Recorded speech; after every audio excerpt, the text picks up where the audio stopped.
The second part of your question is what proportion of asymptomatic individuals actually transmit. So the way that we look at that is we look at these individuals need to be followed carefully over the course of when they're detected and looking at secondary transmission. We have a number of reports from countries who are doing very detailed contact tracing. They're following asymptomatic cases, they're following contacts, and they're not finding secondary transmission onward. It's very rare.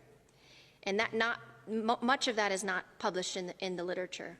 From the papers that are published, there's one that came out from Singapore, looking at a long-term care facility. There are some household transmission studies where you follow individuals over time and you look at the proportion of those that transmit onwards. We are constantly looking at this data, and we're trying to get more information from countries to truly answer this question. It still appears to be rare that an asymptomatic individual actually transmits onward. What we really want to be focused on is following the symptomatic cases.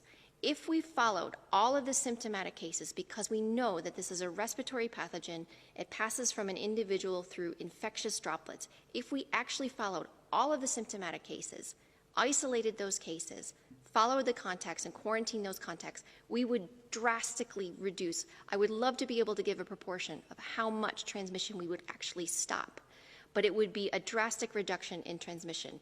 If we could focus on that, I think we would do very, very well in terms of suppressing transmission. But from the data we have, it still seems to be rare that an asymptomatic person actually transmits onward to a secondary individual.